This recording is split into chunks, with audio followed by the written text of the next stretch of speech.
아멘. 요한일서 2장 1절에서 6절의 말씀, 하나님과의 사귐을 위해 죄와 싸우라. 하나님과의 사귐을 위해 죄와 싸우라 제목입니다. 우리가 바른 신앙생활을 할 때 오직 믿음 생활로만 얻을 수 있는 기쁨과 만족이 있습니다. 믿음 생활을 통해서 누릴 수 있는 중요한 복 중에 하나는 교제와 사귐의 복을 누리는 것입니다. 하나님과 사귐을 갖고 형제와의 교제를 나누는 것. 사도 요한은 자신이 경험했던 이 놀라운 삶을 자신이 목회했던 성도들도 누리기를 바라면서 이제 이 편지를 써나가고 있는 것이죠. 그가 경험한 이 교제는 세상의 어떤 것보다도 깊은 기쁨을 더해 주었기에 기쁨의 책, 기뻐하면서 이 기쁨을 이제 이 세상을 살아갈 성도들도 누리며 살기를 기대하면서 편지를 쓰고 있는 것이죠. 그런데 여기에는 사도 요한의 이제 이렇게 분명한 센텐스를 가지고 말하고 있지는 않지만 사도 요한이 우리에게 이 순서가 있다는 것을 이제 알려주고 있습니다. 하나님과의 사귐 그리고 형제와의 교제, 이 두 가지가 우리의 삶에 하나님이 주시는 놀라운 기쁨과 이 축복을 이제 주시는 것인데, 먼저는 무엇이냐면 하나님과의 사귐이다. 이것을 이제 나타내고 있는 거죠. 그래서 요한 1서 전반부에는 하나님과의 사귐에 대해서 자세하게 설명해 가고 있는 것이죠. 하나님을 떠난 인생은 외롭고 고독한 것 아니겠습니까? 어느 곳에서도 그 무엇으로도 진정한 평화와 만족을 찾기가 어려운 것입니다. 그런데 하나님이 우리를 찾아오셔서 진실된 사귐에 초대를 해주신 거죠. 성부와 성자와 성령 하나님께서 함께 성삼위로 계시면서 교제하시는 것이 얼마나 큰 기쁨인지, 우리도 이 세상에 하나님의 형상과 모양대로 지으시고 우리가 하나님과 교제하기를 원하시고 또 우리도 형제들과 교제하며 살기를 원하시는 것이 하나님, 창조주 하나님의 놀라우신 그러한 그 마음이라는 것입니다. 그래서 이 진실된 사귐에 초대를 해주셨는데, 이거는 사실 신약 시대를 살아가고 있는 우리들에게만 주시는 은혜는 아닙니다. 이사야 선지자를 통해서도 하나님이 말씀하셨습니다. 이사야 12장 2절과 3절 말씀 같이 한번 읽도록 하겠습니다. 시작. 보라, 하나님은 나의 구원이시라. 내가 신뢰하고 두려움이 없으리니 주 여호와는 나의 힘이시며 나의 노래시며 나의 구원이심이라. 그러므로 너희가 기쁨으로 구원의 우물들에서 물을 기르리로다. 아멘. 보라, 하나님은 나의 구원이시라. 지금 이 이사야 선지자를 통해서 고백하는 것, 내 삶의 여러 가지 어려움과 답답함과 괴로움을 겪어갈 때 하나님이 나의 구원자시다. 이거를 고백하죠. 내가 신뢰하고 두려움이 없으리니 주 여호와는 내 힘이시고 노래시고 구원이시라. 그러므로 이렇게 이제 얘기하면서 기쁨으로 구원의 우물들에서 물을 길리로다 말씀합니다. 우리 성도님들 가운데 깊은 갈증을 경험해 보신 분이 계실 겁니다. 갈증은 사람이 견디기 어려운 가장 큰 고통 중에 하나라고 합니다. 배고픔도 고통이고 배고픔도 견디기 어려운 것이어서 이게 보통 어려운 일이 아니지 않습니까? 그런데 배고픔이라는 것은 좀 지나면 또 잠깐 멈추기도 하고 견딜만 하기도 하고, 그래서 어떤 분들은 40일 이렇게 금식하는 분들도 계시고, 우리가 음식을 못 먹는 것이 굉장히 괴로운 것이기는 하지만 그래도 그 고통에 비하면 이 갈증의 고통은 견딜 수 없다는 거죠. 시간이 간다고 해결되지 않고 더 괴롭고 더 고통스럽고 그런 것이 갈증의 고통 아니겠습니까? 근데 어떤 사람이 갈증 속에 있었는데 샘을 하나 발견하게 되었다는 거죠. 어떻게 했겠습니까? 두말할 것 없이 한 걸음으로 달려갔을 겁니다. 목은 마르고 정말 너무너무 극심한 고통 속에 있는데 물을 발견했으니 한 걸음으로 달려가게 되었고 어떻게 해서든 그 물을 퍼 올리려고 했겠죠. 물은 저 밑에 있고 나는 여기 있는데 물을 보는 것만으로 만족할 수 없지 않습니까? 본다고 해서 내 이 갈급함이 해결되는 건 아니지 않겠습니까? 그래서 모든 것을 다 동원해서 그 물을 퍼 올리게 되고 그리고 그토록 갈망하던 그 물을 마시게 되었다는 거죠. 그 고통 속에 있던 사람이 물을 마실 때 해가람의 기쁨, 그냥 물을 벌컥벌컥 들이키면서 이제 좀 살 것 같은 그런 마음이 되게 되었다는 겁니다. 우리가 하나님과 교제할 때 바로 이 목마름에서부터 벗어나는 깊은 갈증에서부터 해결되는 이런 은혜를 경험하게 된다는 겁니다. 그래서 우리는 우리의 영혼의 갈급함을 해결하기 위해서 심령 깊은 곳으로 나아가야 하는 것이죠. 왜 그럽니까? 하나님이 심령 깊은 곳에 거하시기 때문입니다. 하나님은 왜 우리의 심령 깊은 곳에 거하시는가? 구약의 힌트가 있는 거죠. 하나님은 출애굽한 이스라엘 백성들에게 가장 먼저 성막 건축을 말씀하셨습니다. 너희들 내 백성 할래? 우리가 하나님 백성 하겠습니다. 그래, 그러면 너희는 내 말을 듣고 내가 명령하는 대로 살아가면 내가 너희들을 지켜줄 거야. 예, 그렇게 하겠습니다, 하나님. 이렇게 이스라엘 백성들이 출애굽을 하고 나서 시내산 아래에서 서로 언약을 하게 되었죠. 근데 하나님이 이스라엘 백성들에게 언약식을 하시면서 가장 먼저 말씀하신 것이 성막 건축이었던 거고, 그 이유는 하나님 백성 하기로 했으니까. 하나님 백성 된다는 게 그냥 이름만 걸치고 있는 게 아니라 하나님의 통치, 하나님의 다스림, 하나님의 뜻대로 살아가기로 결정하면 하나님이 다른 것들에 대해서는 하나님의 이 보이지 않는 손길로 다 지켜주시기로 약속하신 것이니까 하나님의 말씀을 듣고 하나님을 만나야 되는 거 아니겠습니까? 그러니까 하나님을 만나기 위해서 하나님이 성막을 지으라고 말씀하셨고 거기에 임하시게 된 거죠. 이스라엘 백성들은 하나님을 만나기 위해서 성막으로 나가게 되는데, 성막으로 나가면 바로 하나님을 만나는가, 하나님의 임재를 경험하는가? 그렇지 않았다는 겁니다. 하나님이 만드신 성막의 구조를 보게 되면 먼저 들어가게 되면 제일 먼저 보이는 게 뭐냐면 물두멍입니다. 물두멍. 그리고 옆에 번제단이 있게 되는 것이죠.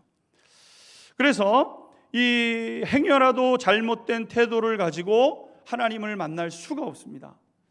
그래서 하나님을 만나려면 바른 태도를 가지고 가서 이제 물로 몸을 씻는 겁니다. 뭐 이 사람들이 농사 짓다 왔겠습니까? 장사하다 왔겠습니까? 예배하러 왔겠죠. 그러니까 이미 단정한 모습으로 성소에 온 겁니다. 그래도 하나님은 물두멍 앞에서 자기 자신을 씻으면서 자기의 마음의 태도를 단정하게 하라고 물두멍을 두신 거예요. 지금 이제 뭐 그 전에 교회들 보면 들어오는 입구에 거울을 하나 이렇게 예배해 놓고 있지 않습니까? 성도님들이 들어오면서 거울을 딱 살피고 내 모습에 흐트러짐은 없는가 이렇게 살피고, 그리고 하나님 앞에 나와서 예배드리는 거예요. 그러니까 하나님을 만나기 위해서는 이 전 과정이 필요로 하게 되는 거죠. 이렇게 내 태도를 새롭게 하고 나서 소와 양과 염소의 피로 내 죄의, 마음속의 죄의 문제를 씻은 후에 그리고 성소 앞으로 나아가는 겁니다. 그러면 성소 앞으로 나아가게 되면 성소 안에 있는 지성소, 지극히 거룩한 장소, 그리고 그 안에 담겨져 있는 시은좌, 은혜가 시작되는 그곳에서부터 하나님의 긍휼이 흘러나와서 이스라엘 백성들을 덮어주는 거죠. 그래서 비로소 마음의 평안과 위로, 기쁨을 맛보게 되게 되었습니다. 그리고 이제 하나님을 만나 하나님의 말씀을 듣게 되는 거죠. 그런데 신약 시대에 이르러서는 하나님께서 성막이나 성전이 아니라 우리의 심령을 성전 삼기로 그렇게 결정하신 것이죠. 그래서 고린도전서 3장 16절을 보게 되면 사도 바울이 이렇게 말씀했습니다. 같이 읽도록 하겠습니다. 시작. 너희는 너희가 하나님의 성전인 것과 하나님의 성령이 너희 안에 계시는 것을 알지 못하느냐. 아멘. 하나님은 우리의 몸을 성소로 삼으셨고 심령 가장 깊은 곳에, 지성소에 해당하는 가장 지극히 가장 깊은 곳에 하나님께서 지성소를 삼으셔서 거기에 계시는 거죠. 우리가 예배하러 주님의 전에 나왔습니다. 이곳은 약속한 장소니까 나온 거죠. 근데 하나님을 그러면 이 건물에서 만나는 건가? 건물에서 만나는 것이 아니죠. 하나님이 거하시는 곳, 우리의 마음 깊은 곳으로 우리 자신이 나아가서 하나님의 임재를 경험해야 하는 것이죠.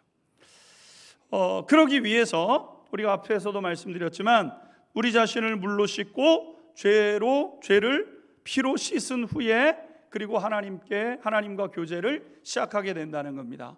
오늘 본문 1절은 이것을 우리에게 다시 말씀하고 있습니다. 1절 같이 한번 읽도록 하겠습니다. 시작. 너희 자녀들아, 내가 이것을 너희에게 쓰면 너희로 죄를 범하지 않게 하려 함이라.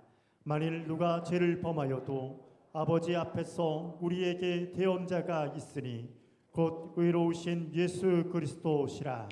아멘.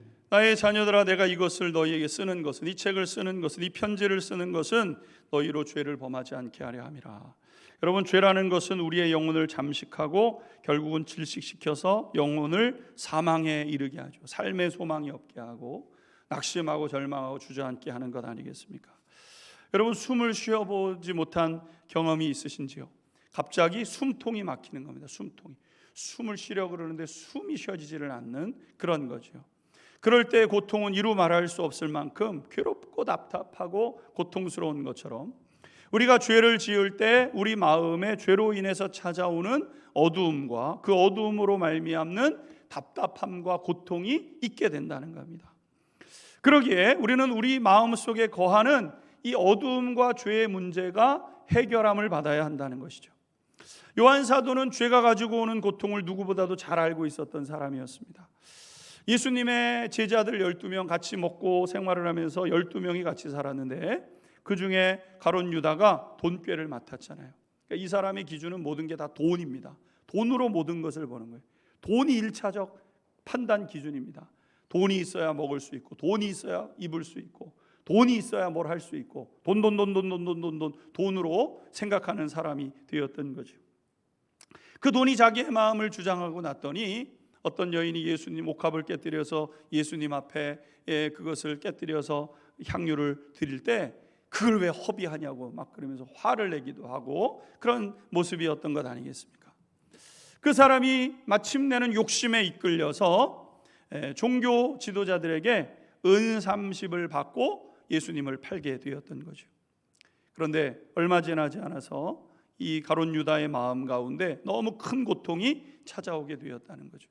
도대체 내가 무슨 짓을 했는지, 아니 내가 왜 무슨 정신으로 그렇게 했는지, 어떻게 하다가 내가 이렇게 됐는지 후회를 했지만 소용이 없었다는 겁니다.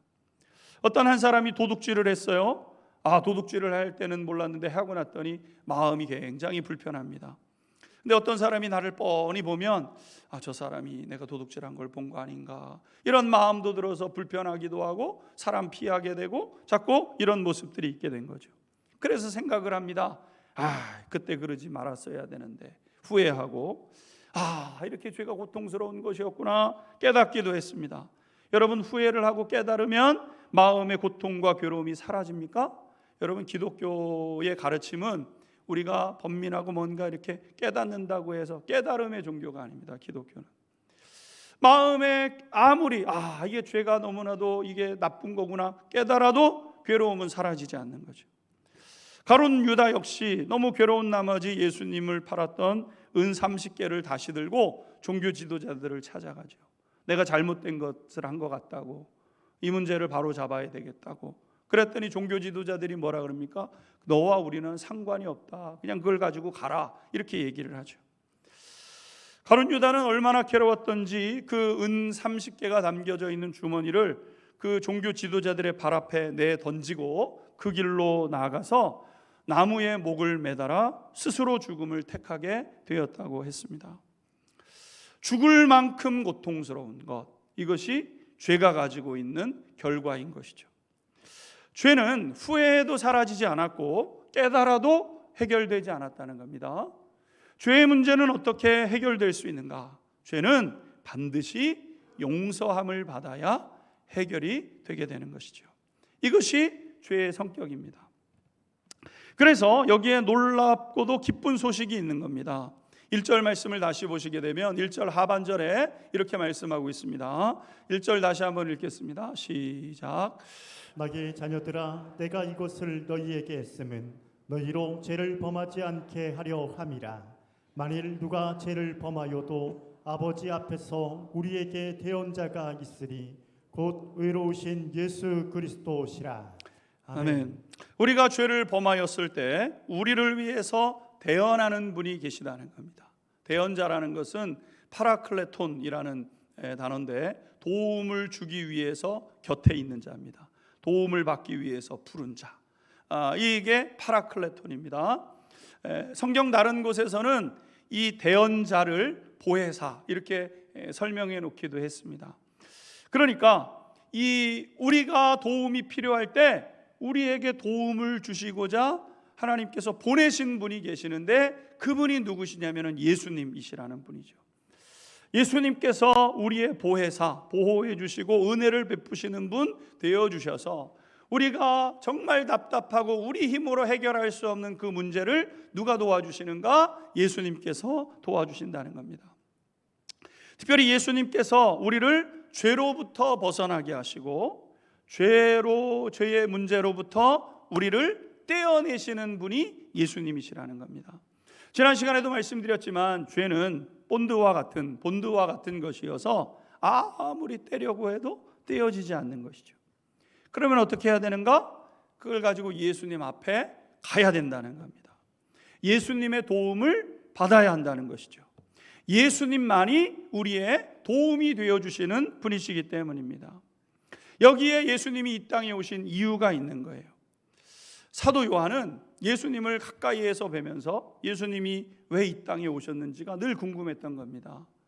예수님이 하나님만이 행하시는 일들을 행하시는 분인데 날씨도 주관하시고 바람도 잠잠케 하시고 죽었던 아이들도 살려내시고 썩어서 냄새가 나는 나사로도 살려내시고 도대체 이분은 뭔가? 그런데 높은 보좌 위에서 이게 하시는 분이 아니라 가장 낮은 모습으로 자기들과 함께 하시면서 옷 한 벌이 그분의 재산이 전부예요. 아니 도대체 이분은 왜 여기서 우리와 이렇게 살고 계시는가? 마음만 먹으면 저 위대한 높은 사람들과 상대해도 전혀 손색이 없는 분인데 왜 예수님은 그런 거 다 마다하시고 우리와 왜 여기에 함께 계시는가? 그것을 사도 요한이 고민한 거 아니겠습니까? 여러분 사도 요한이라고 무턱대고 예수님을 믿었겠습니까? 고민했겠죠. 생각했겠죠. 어쨌든 중대한 문제인데 결론을 내리고 따라가야 되지 않는가? 그것이 사도 요한의 생각 아니었겠습니까? 그러다가 그가 깨닫게 된 것이 있었어요. 2절에 그의 깨달음을 고백하고 있습니다. 2절 같이 읽도록 하겠습니다. 시작. 그는 우리 죄를 위한 화목제물이니 우리만 위할 뿐 아니요 온 세상의 죄를 위하심이라. 아멘. 그는 우리 죄를 위한 화목제물이셨구나. 이것을 깨닫게 된 겁니다. 여러분 어떤 사람에게 심장에 문제가 생겼다고 하면 뛰어난 공학 박사나 정치인이나 치과 선생님을 찾아가지 않을 겁니다. 심장이 답답해요. 멈출 것 같아요. 여러분 그럴 때 내 옆집에 공학 박사가 살아요. 얼마나 공부를 잘하는지 세상 모든 지식을 다 알고 있는 분인 것 같아요. 여러분 심장이 멈출 것 같으면 그분 찾아가는 사람 있냐는 거죠. 여러분 정치인이 사회 구조를 바꾸고 법을 만들어서 대중의 삶을 이렇게 방향을 바꿔내는 그런 힘을 가지고 있는데 내 심장이 멈출 것 같으면 그 정치인을 찾아가는 사람 있겠냐는 것이죠. 심장에 문제가 생기면 여러분 다른 사람 찾아갈 겨를이 없어요. 의사를 찾아가야 되는 것이고 그것도 심장 전문의를 찾아가야죠. 다른 과 선생님 찾아가지 않습니다. 내 심장에 문제가 생기면 심장을 고칠 수 있는, 심장에 대해서 너무나도 잘할 수 있는 그 한 사람을 찾아가서 자기의 모든 것을 다 내려놓고 수술하라 그러면 수술하고 시술하라 그러면 시술하고 여러분 그분의 이야기대로 하면서 고쳐가는 것 아니겠습니까? 마찬가지로 우리 영혼에 찾아온 죄의 문제, 고통의 문제가 있어요. 해결이 안 됩니다. 어려서부터 또 자라면서 우리가 어떤 상황 속에서 우리가 사회생활을 하면서 우리 속에 정말 견딜 수 없는 답답한 괴로움과 고통이 꽉 차 있을 수 있죠. 그런데 이 죄의 문제를 해결해 주시는 분은 우리 죄를 위한 완전한 화목제물 되어 주신 오직 예수 그리스도 한 분밖에 없다는 것이죠. 이것이 사도 요한의 결론이었고 그가 가지고 있었던 분명한 진리로 우리 가운데 말씀하고 있는 겁니다. 왜 예수님이 이 땅에 오셨는가? 사도 요한의 끝없는 질문 속에 그가 깨닫고 도달한 교훈은 우리를 살리려고 이 죄의 이 매몰이 되어져서 그냥 내 마음속에 염려, 근심, 걱정 뭐 세상의 짐을 다 짊어지는 것도 아니면서도 그냥 마음속에 이 괴로움과 답답함, 무슨 일 있으면 짜증내고 무슨 일 있으면 화내고 무슨 일 있으면 절망하고 이러고 살아가는 우리의 삶 속에 주님께서 그것을 고치시려고 이 땅에 오신 것이죠. 죄의 문제, 여러 가지 그 죄로 인해서 덕지덕지 붙어가는 문제들이 있는데 이 죄의 문제를 해결하기 위해서 주님께서 우리 가운데 오신 거죠. 그러면 어떻게 해야 되는가? 우리는 예수님의 이러한 용서의 은혜를 간절히 구하고 주님 앞에 오랜 시간 머물면서 주님의 그 사죄의 은총을 경험해야 되는 겁니다. 여러분, 용서의 은혜가 임하기까지 하나님 앞에 머물러야 돼요. 오랜 시간이 걸릴 수 있습니다. 깊은 곳으로 나가야 돼요. 왜? 하나님 깊은 곳에 계십니다. 우리의 태도를 바르게 하고 예수님의 십자가의 보혈에 의지해서 하나님 앞에 우리의 죄를 씻고 그리고 하나님 앞에 오랜 시간 동안 여러분 그렇게 머무는 거예요. 그럴 때 한 가지 영적인 체험을 하게 된다는 겁니다. 영적인 그 경험들. 그건 뭐냐면 이 죄로 인해서 죽을 것 같은 고통, 마음이 찢어지고 영혼이 답답하고 십자가에 매달린 것처럼 아무것도 못할 것 같고 아무것도 안 돼. 이건 내 힘으로 안 돼.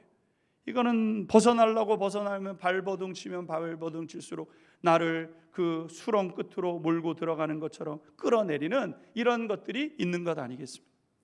죽음의 고통을 경험하는 것처럼 답답한데 어느 순간 그 매달려 있는 내 앞에 누가 보이시냐면 예수님이 보이시는 거예요. 예수님. 내가 그토록 너무나도 고통스럽게 머물렀던 죄의 그 자리, 사람들이 손가락질하고 한 손에 돌을 숨기고 기회만 있으면 어떻게 해서든 나를 죽이겠다고 그렇게 사람들이 그냥 눈을 부릅뜨고 그러고 있는 그 자리에, 그 잔혹한 자리에 주님께서 내 앞에 계심을 발견하게 되는 거죠. 근데 여러분 그때 기도를 멈추시면 안 돼요. 한 걸음 더 기도 가운데 나가셔야 됩니다. 내가 하나님 앞에 기도하게 되면 주님이 나를 그 십자가에서 떼내시고 떠미시고 내가 당해야 될 그 자리에 예수님께서 대신 달리셔서 나를 살려주시는 주님의 그 손길을 경험하게 되는 겁니다. 마치 가늠하다가 현장에 잡혀온 여인, 사람들이 돌을 움켜쥐고 죽이려고 마음을 꽉 품고 있을 때 예수님이 그 여인을 예수님의 마음으로 탁 품으셔서 그 여인을 살리시는 것처럼, 그럴 때 우리 마음속에 신비한 일이 일어나게 된다는 거예요. 이 신비함은 누가 경험을 했냐면 사도 베드로가 경험을 했던 거죠. 사도행전 3장 19절 말씀을 보게 되면 사도 베드로가 이렇게 얘기합니다. 같이 한번 읽겠습니다. 시작. 그러므로 너희가 회개하고 돌이켜 너희 죄 없이 함을 받으라. 이같이 하면 새롭게 되는 날이 주 앞으로부터 이를 것이요. 아멘. 그러므로 너희가 회개하고 돌이켜 너희 죄 사함, 죄 없이 함을 받으라. 이렇게 말씀했잖아요. 사도 베드로가. 그러니까 이제 사죄의 은총을 받는 거예요. 용서의 은혜를 받는 겁니다. 용서받았구나. 여러분, 이게 하나님의 은혜는 뭐냐면요, 이게 용서받았나? 이거는 용서받은 게 아닙니다. 용서받았구나. 이렇게 알아지는 거예요. 용서받았구나. 이렇게 마음의 확신으로 다가오는 겁니다. 의심이 없어요. 하나님의 말씀은 모호하지 않습니다. 분명하고 정확해요. 용서받았구나. 이게 알아지는 건데, 너희가 회개하고 돌이켜 너희 죄 없이 함을 받으라. 이렇게 말씀했어요. 근데 다시 한번 띄워줘 보세요. 사도행전 3장 19절에 너희가 회개하고 돌이켜라고 말씀하는 이 단순한 두세 마디의 이 말씀이지만은요, 이게 시간이 얼마 걸리는지 모르는 겁니다.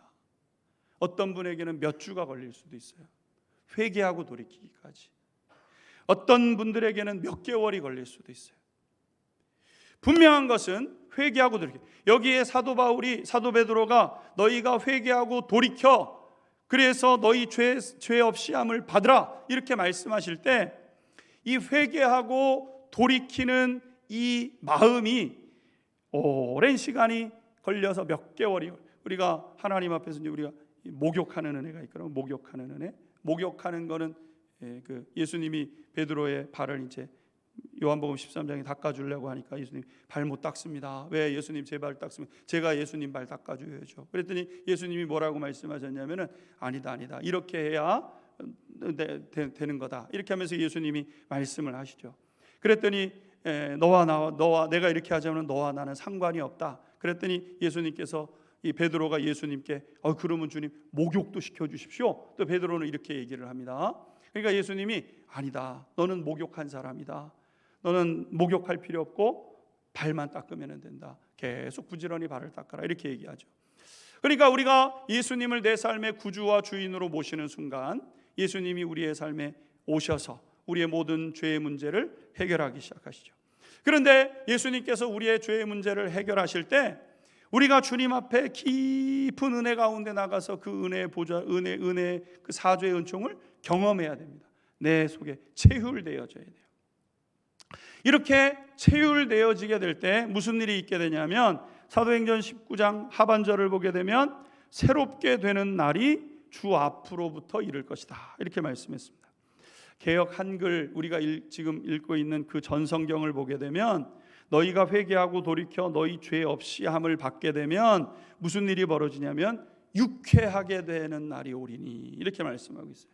마음에 나를 짓누르고 있고 답답하고 괴롭고, 그리고 무슨 일이 있으면 다른 사람들에게 탓을 하고 다른 사람들에게 문제를 찾고 짜증을 내고 이러면서 살던 우리의 마음이 변화되어져서 유쾌하게 되어지는 그런 은혜를 경험하게 된다는 것이죠. 예수님이 우리의 마음의 죄의 짐을 벗겨주시는 겁니다. 우리의 마음 속에 답답하고 괴로운 것들이 사라지도록, 눈 녹듯이 사라지도록, 모든 것이 꽉 안개가 채워져 있던 것이 거쳐지도록 하나님께서 그렇게 하시는 거예요. 그럼 하나님은 왜 그러시는가? 여러분, 그것은 우리를 긍휼히 여기시기 때문인데 중대한 이유가 있습니다. 하나님이 우리가 죄를 용서 안 받으면 우리가 그럴듯한 사람이 되는 게 아니에요. 하나님이 내 죄를 용서하셨구나. 하나님이 내 마음속에 유쾌함을 줍니다. 그럼 그때부터 우리가 성인 군자로 살아가는가? 그렇게 살지 못해요. 여전히 우리는 그런 마음을 가지고 있어요. 근데 이때부터 하나님이 사죄의 은총을 베풀어 주셔야 이때부터 무슨 일이 생기냐면 하나님과 교제가 시작이 되는 거예요. 하나님과 교제. 그리고 하나님과 교제해 가면서 이 온전해질 수 있어져 가는 거죠. 그래서 하나님은 먼저 용서해 주시는 거예요. 먼저 용서해 주시는 거예요. 이게 진리입니다. 진리. 신앙생활은 우리가 예수님을 믿어서 그럴듯한 사람 되는 거 아니에요. 우리는 여전히 죄투성이고 무슨 일 있으면 죄를 금방 또 짓는 사람들이고, 근데 하나님께서 예수님께서 그 예수님의 십자가 보혈로 우리의 죄를 대신 갚아 주시잖아요. 이 사실이 마음속에 탁 깨달아지게 되면 내 마음이 어느 순간 죄로 향하지만 점점 그 이제 우리가 요한 1서를 배워가면서 알아가게 되겠지만은요, 죄와 우리와의 관계가 달라져 버린 것을 우리가 경험하기 시작하게 되는 거죠. 그래서 이 은혜의 체험, 하나님과 사귀기 시작하는 거거든요. 하나님과 사귐. 하나님께 말씀드리면 하나님이 내 깊은 속에서 말씀해 주시고 그 음성을 듣기 위해서 머물고, 하나님이 또 말씀하시고 내 마음속에 확실한 담대한 마음을 주시고 죄는 멀리하고 의를 향하여 나가는 마음을 하나님이 허락하시죠. 이 만남을 통해서 그 다음에 비로소 무슨 일이 벌어지냐면 성도의 교제가 시작이 된다는 겁니다. 성도의 교제. 성도의 교제는 하나님과의 사귐을 경험한 사람들을 통해서 나타나는 기쁨, 그것이 성도의 교제라는 것이죠. 우리에게 하나님과의 사귐을 가능하게 하신 것이 바로 예수님의 십자가죠.